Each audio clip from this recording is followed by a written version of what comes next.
Protect your DNA. BioPQQ can promote formation of new mitochondria. Infowarsstore.com. Welcome back. Now, coming up, we're going to look back on the life of filmmaker William Lewis and explore some new developments in the war on drugs. But first, let's get to some gun control news.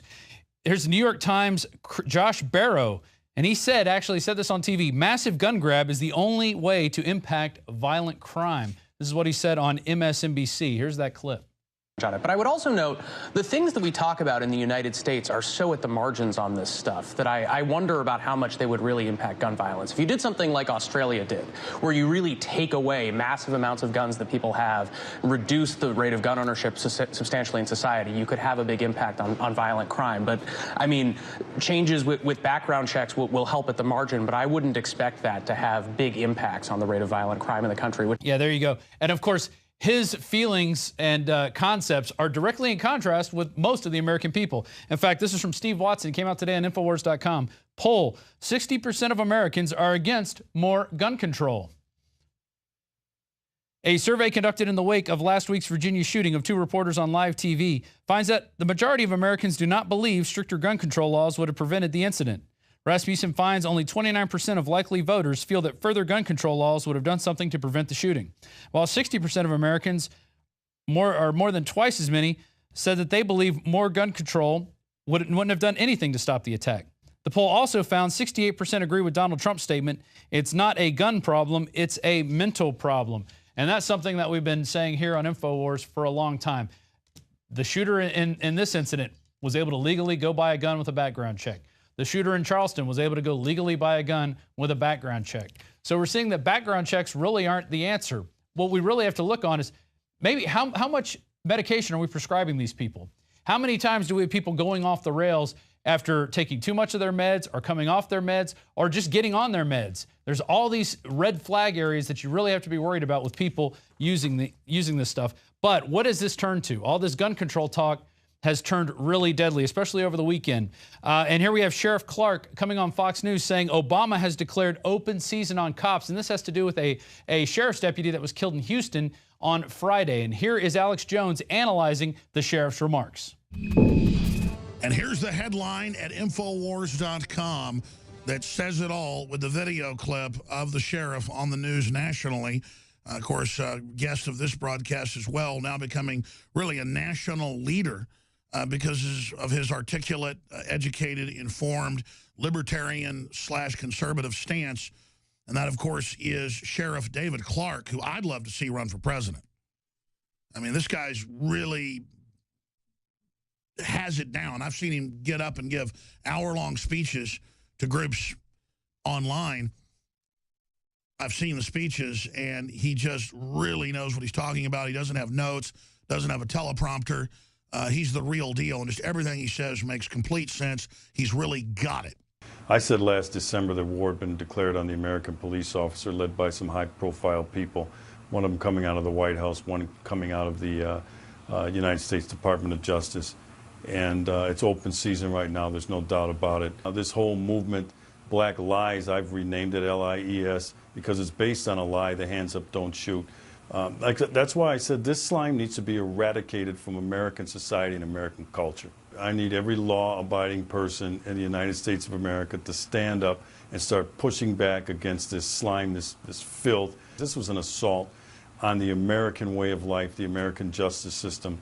And if the American police officer backs off, we're all in trouble. And you have to understand, the White House has been caught, and so is Hillary, and so is Nancy Pelosi, with their staffers inside Black Lives Matter at the national level, pushing this narrative with Al Sharpton and with MSNBC and CNN.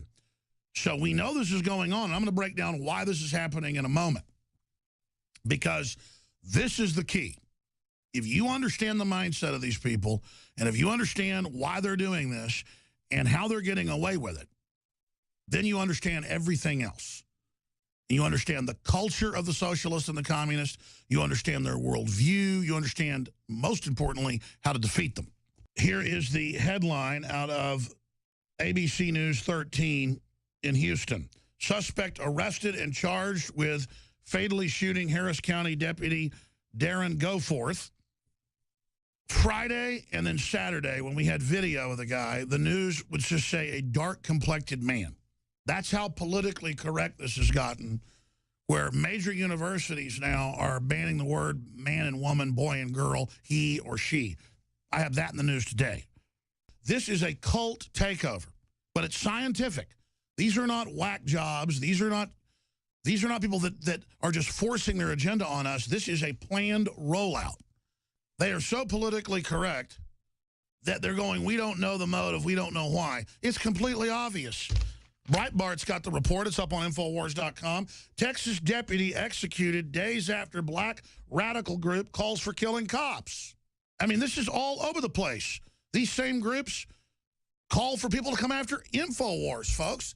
And what David Clarke has pointed out is that radical Islamicist ISIS groups, hoods, thugs, hoodlums, the whole prison culture, the bad prison culture, there's a lot of innocent people in prison, but the really nasty perp culture is fusing with a bunch of misfits, I'm basically paraphrasing him, into this Black Lives Matter movement. And you really got to look at what Alex said in that clip, how he talked about how first they go after the language and say, you can't say this, you can't think this, but then groups like Black Lives Matter are allowed to go around and chant, die, pig, die, essentially, and nobody is reprimanded. So then somebody sees that and goes, well, I'm going to go ahead and get me some. I'm going to get me a cop.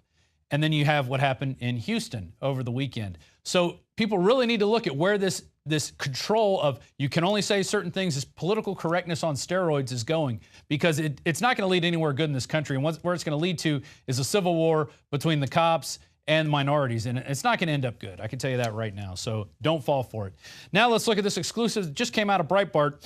Hillary Clinton shared an email network with the Clinton Foundation.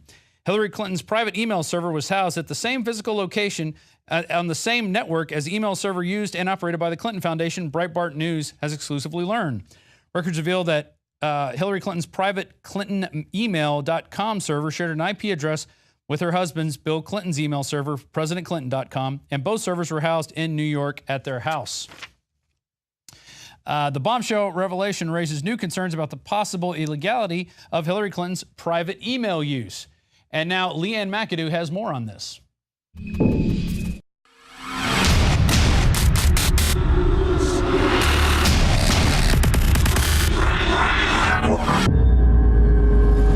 I used a single account for convenience. Obviously, these years later, it doesn't look so convenient. And most importantly, I never sent classified material on my email, and I never received any that was marked classified. 7,000 pages are set to be released from Hillary Clinton's private homebrew server this evening.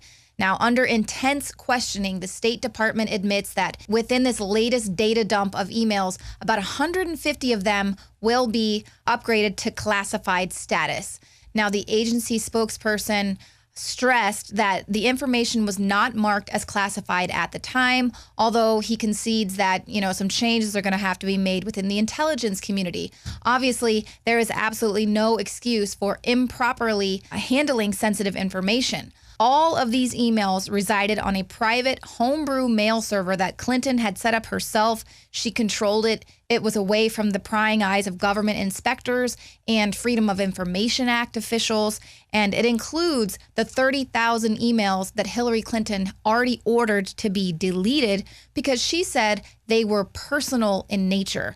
Now, obviously, the question here is, would those personal emails include pay-to-play donations that were made to the Clinton Foundation? Now, let's not forget that while Clinton was steering American foreign policy as the Secretary of State, donations were pouring into the Clinton Foundation, and this includes a deal that gave the Russians control of 1/5 of all uranium production capacity in the United States. The company, Uranium One, donated $2.35 million to the Clinton Foundation. Those contributions weren't publicly disclosed by the Clintons, despite an agreement that was struck between Hillary and the Obama White House to publicly identify all donors. So could this be a reason why the establishment is throwing Hillary to the wolves? Her sloppiness could expose a lot of other shady business deals. Another major health threat, this one in Toledo, Ohio, where everybody in the entire city has been told not to drink the water. Ohio's governor declaring a state of emergency. Did you know that the average person uses about 80 to 100 gallons of water at home every single day? If there's a water emergency, will you be prepared? Panicked residents forming long lines throughout the day. We're here at a supermarket in Toledo. You can see the shelves empty where water once was. To stay safe and healthy during a crisis, you must have access to safe, clean water. Water which will not be available at your local grocery store. There's a mad dash on right now to stock up on supplies. The ProPure Pro 1 G2.0 water filtration system is a must-have for every modern, independently minded household. Protect your family's safety during an emergency. Go to InfoWarsStore.com today to purchase your ProPure Pro 1 G2.0 water filtration system or call 1-888-253-3139.